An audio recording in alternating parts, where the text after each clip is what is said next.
and the one that we went to is called the ตลาดท่าน้ำบ้านต้นตาล It is a floating market. Everything looks so like interesting. Everything is so fresh, really like local, really like down to earth.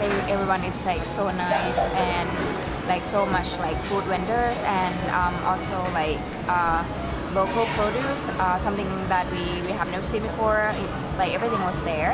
So we grab food and of course we also grab like a few desserts, Thai traditional desserts. It pretty much like everything is they made it fresh and it is like good, like especially like coconutty dessert stuff like ขนมไข่ปลา I'm sure it is really like hard to find. Like it is like so good. I like them all.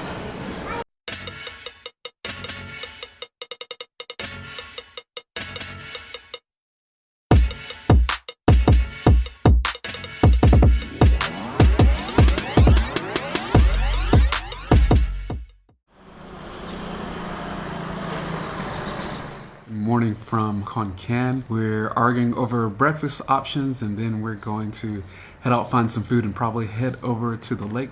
There's some interesting temples and other things in the area that we might look into. We don't know how long we'll stay in Khon Kaen. We are headed further up to Nong Khai eventually, but we want to do some exploring around, maybe tasting the different food options and just seeing what we can get into around here.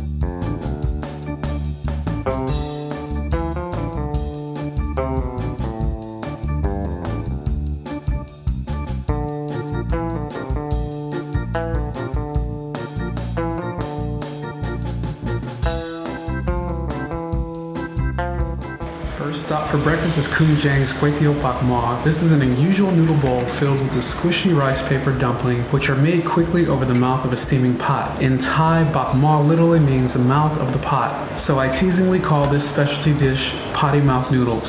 Seeing them being made is interesting as they steam so quickly the vendors have to get into a constant rhythm of pouring the mixture of rice flour, adding ingredients, and quickly covering it to allow it to steam. In this shop, there seem to always be 2 or more steaming at any one time. The dumplings are added in place of your typical noodles and they lend an interesting texture along with a collection of your favorite street side fillers like barbecue pork, 5-spice chicken feet, congealed blood, Vietnamese mu yaw sausage, heaps of chili, and a soft boiled egg. You choose the style of ingredients and most bowls range from 40 to 60 baht. That's around $2.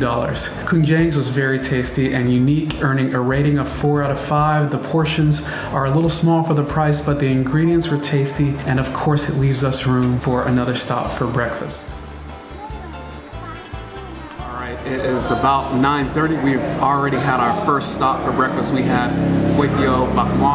I had the tom yum version and it comes in a sweet, spicy, and really flavorful broth. Also has some like small shrimp in there, some spring onions and everything. That was quite tasty. A good little start to the morning. Also not super filling. So we're on to our second stop now. We're in a place that does some interesting food, probably some things that you wouldn't typically assume would be Thai food breakfast. So they have like a skillet with eggs, with a little bit of sausage in it. They have a soft roll that has been stuffed with pork and the same similar sausage. And then of course they have these like big gulp size Thai tea. So I know some of you are fans of Thai tea. I have a couple friends that are going to see this and love this and want me to send them one of these in the mail. It's heavy. I think we put 2 straws in there, but this is actually the serving size for one person. We're just going to share this so we can get diabetes together.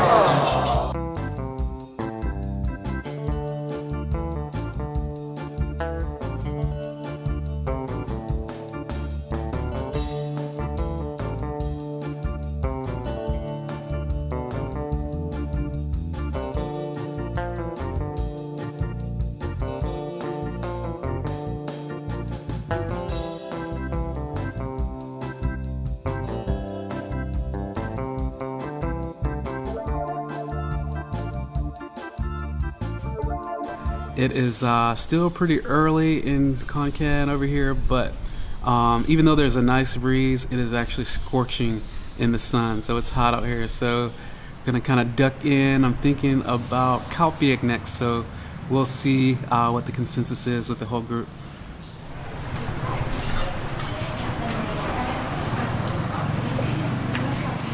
All right, we're on to third breakfast. We're having what Thais call Yuen, which is really similar to the Laotian Khao that I love. So that's really kind of soothing, an easy breakfast, easy on the stomach.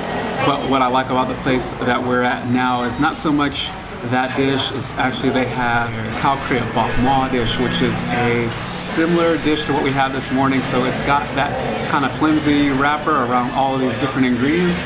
But in this case, they have fried a version of it in addition to the flimsy rice wrapper. So the fried one has all of these sesame seeds and everything on it. So basically they fill up the flimsy part and they close the wrapper together and then cut it up. So it's got a lot of crunch to it when you bite into it, and also a little bit of extra crunch from the onions that are in there too. So it's a tasty dish, it's a fun dish. I feel like it's very similar to like an Asian double taco or something that makes it kind of fun to eat and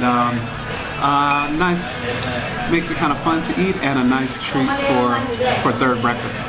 And as Dwight mentioned, we're headed to the lake today, and then after that we are going to Nong Khai, which is northeastern, kind of small fishing town close to the border of Laos, and we're going to go visit my grandmother, who I've only actually met once.